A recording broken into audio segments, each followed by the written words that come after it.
નમસ્કાર દર્શક મિત્રો, હું એબી ચાવડા ખેતીવાડી ગ્રામ સેવક આપ સૌનું અમારી ખેડૂત મિત્ર યુટ્યુબ ચેનલમાં હાર્દિક સ્વાગત કરું છું.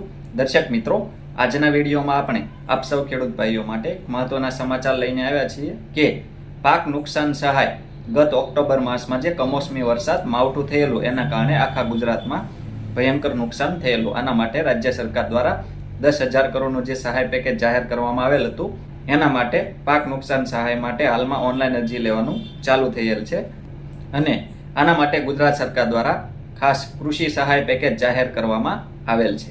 આ વિડીયોમાં આપણે માહિતી મેળવીશું કે આ કૃષિ સહાય પેકેજ અંતર્ગત કેટલી સહાય મળશે, આ સહાય પેકેજ અંતર્ગત કયા કયા જિલ્લાઓમાં સહાય મળશે, આ પેકેજનો લાભ લેવા માટે ઓનલાઈન અરજી ક્યાં કરવી, ક્યારે કરવી અને કેવી રીતે કરવી, ઉપરાંત ઓનલાઈન અરજી કરવા માટે કયા કયા ડોક્યુમેન્ટ જોઈએ, ઓનલાઈન અરજી કર્યા બાદ ડોક્યુમેન્ટ કોને જમા કરાવવા અને ડોક્યુમેન્ટ જમા કરાવ્યા બાદ આ સહાયની રકમ ખાતામાં ક્યારે જમા થશે એના વિશે આ વિડીયોમાં આપણે વિસ્તૃતથી સંપૂર્ણ માહિતી મેળવીશું.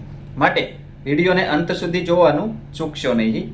એ પહેલાં આપ સૌ દર્શક મિત્રોને જણાવી દઈએ કે ખેતીલક્ષી ખૂબ જ સાચી, સચોટ અને આધુનિક માહિતી, ઉપરાંત વખતો વખત જાહેર થતી સરકારશ્રીની આવી વિવિધ સબસિડી યોજનાઓની વિડીયો દ્વારા માહિતી મેળવવા માટે આપણી આ ખેડૂત મિત્ર ચેનલ સબસ્ક્રાઇબ કરવા વિનંતી. સબસ્ક્રાઇબ કર્યા બાદ દર્શક મિત્રો બાજુના બેલ આઇકન ઉપર ક્લિક કરી દેવું, જેથી અમારી ચેનલના નવા વિડીયોની નોટિફિકેશન આપ સૌના મોબાઈલમાં મળતી રહે. સાથે સાથે દર્શક મિત્રો, વિડીયો ગમે તો લાઈક કરજો અને અન્ય ખેડૂત ભાઈઓને વધુમાં વધુ શેર કરવાનું એટલે કે મોકલવાનું ભૂલશો નહીં, જેથી દરેક ખેડૂત ભાઈઓ સુધી આ પાક નુકસાન સહાય પેકેજની સંપૂર્ણ માહિતી મળી જાય, તેઓ આ સહાય પેકેજનો લાભ લઈ શકે. હવે દર્શક મિત્રો, આપણે સહાય પેકેજ વિશે વિસ્તૃતમાં સંપૂર્ણ માહિતી મેળવીએ તો આ પેકેજ અંતર્ગત દરેક ખેડૂતોને કેટલી સહાય આપવામાં આવશે એના વિશે આપણે માહિતી મેળવીએ. દર્શક મિત્રો, તો આ પેકેજમાં ખેડૂત ભાઈઓને પિયત, બિનપિયત અને બહુવર્ષાયુ એમ બધા પાકોમાં સમાન રીતે સહાય આપવામાં આવશે, જેમાં હેક્ટર દીઠ ₹22,000 જાહેર કરવામાં આવેલ છે અને 2 હેક્ટર સુધીની મર્યાદામાં સહાય આપવામાં આવશે.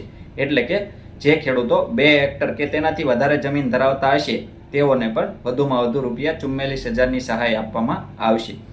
ઉપરાંત દર્શક મિત્રો, આ પેકેજ અંતર્ગત સહાય જે મળવાપાત્ર થશે એમની ટોટલ રકમ, જે કુલ રકમ ₹5,000 કરતાં ઓછી થતી હોય તો પણ આ ખેડૂતોને ઓછામાં ઓછા ₹5,000 આપવાનું સરકારશ્રી દ્વારા નક્કી કરવામાં આવેલ છે. એટલે કે ઓછામાં ઓછી જો 1 વીઘા જમીન હશે તો પણ જેમને ₹3,320 મળવાપાત્ર છે તેઓને પણ ₹5,000 પૂરેપૂરા મળવાપાત્ર છે અને મળશે. હવે દર્શક મિત્રો, આપણે માહિતી મેળવીએ આ સહાય પેકેજ અંતર્ગત કયા કયા જિલ્લાઓમાં સહાય મળશે એના વિશે માહિતી મેળવીએ તો આ સહાય પેકેજ માટે 33 જિલ્લાના 251 તાલુકાના 16,500 ગામમાં સહાય જાહેર કરવામાં આવેલ છે.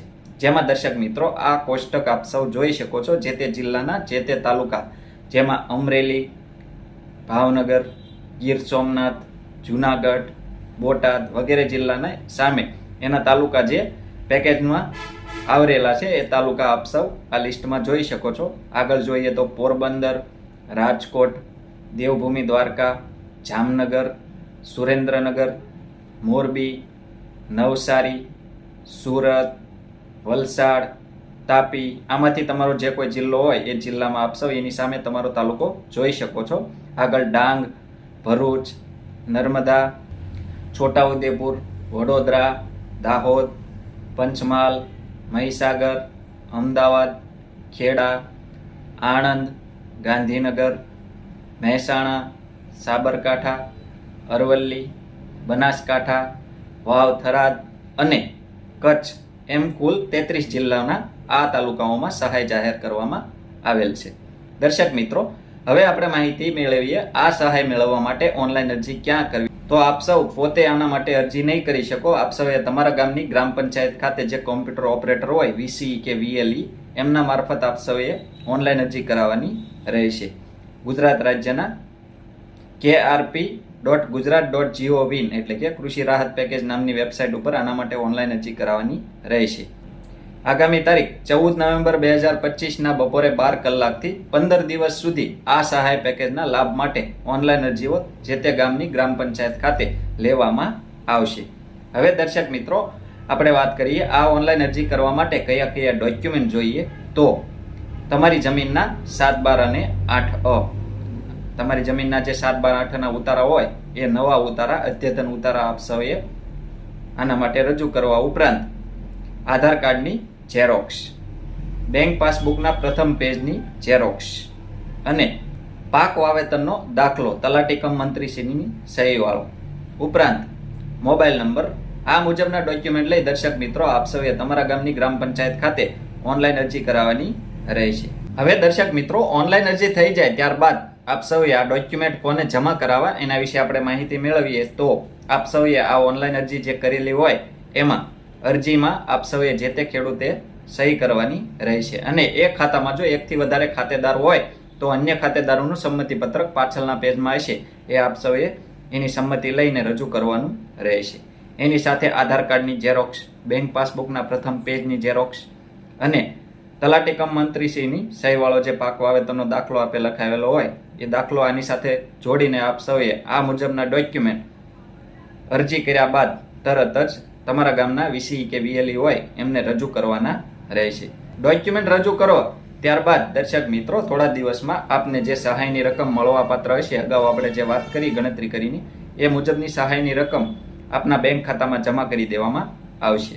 હવે દર્શક મિત્રો આ સહાય પેકેજ અંતર્ગત કેટલીક મહત્વની બાબતો જે મળવાપાત્ર લાભો છે, પાત્રતાના ધોરણો છે એના વિશે આપણે માહિતી મેળવીએ.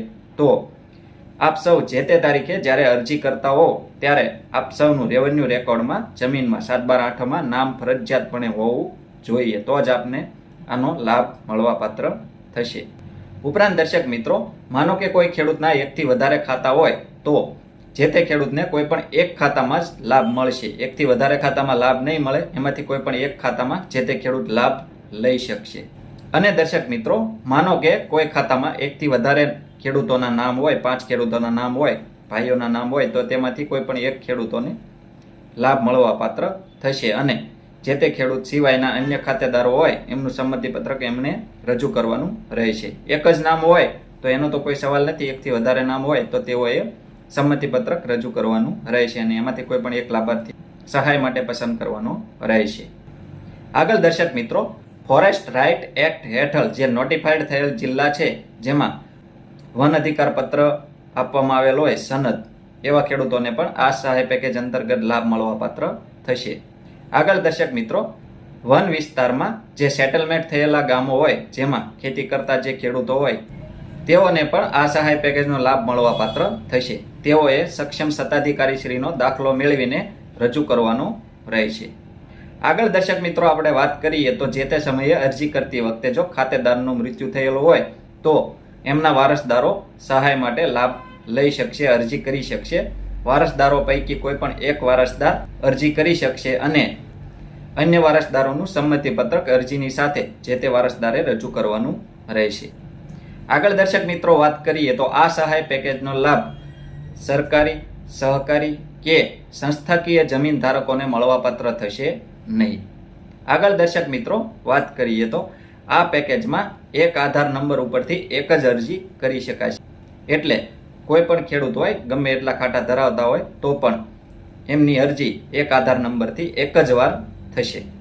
દર્શક મિત્રો આ રીતે આપ સૌ આ કૃષિ સહાય પેકેજ 2025 અંતર્ગત આ તમામ ડોક્યુમેન્ટ લઈ તમારા ગામની ગ્રામ પંચાયત ખાતે જઈને ઓનલાઈન અરજી કરાવી શકો છો અને કૃષિ સહાય પેકેજ અંતર્ગત સહાય મેળવી શકો છો. દર્શક મિત્રો આવા જ ખૂબ જ ઉપયોગી વિડીયો પોતાના મોબાઈલમાં મેળવવા માટે આપ સૌ આપણી આ ખેડૂત મિત્ર ચેનલ સાથે બન્યા રહેશો. આપણી આ ચેનલ સાથે બન્યા રહેવા માટે આપણી ખેડૂત મિત્ર ચેનલ સબસ્ક્રાઇબ કરવા વિનંતી. જો આપ સૌને અમારો આ વિડીયો પસંદ આવ્યો હોય તો વિડીયોને લાઇક કરજો અને અન્ય ખેડૂત ભાઈઓને વધુમાં વધુ શેર કરવાનું એટલે કે મોકલવાનું ભૂલશો નહીં, જેથી દરેક ખેડૂત ભાઈઓ સુધી આપણા આ વિડીયોની માહિતી પહોંચી જાય અને તેઓ આ સહાય પેકેજનો લાભ લઈ શકે છે. ઉપરાંત દર્શક મિત્રો આ વિડીયો બાબતે કોઈ પણ પ્રશ્ન કે મૂંઝવણ હોય તો કોમેન્ટમાં આપ સૌ અમને જણાવી શકો છો. અમે આપ સૌના પ્રશ્નોના સંતોષકારક જવાબ આપીશું. આભાર.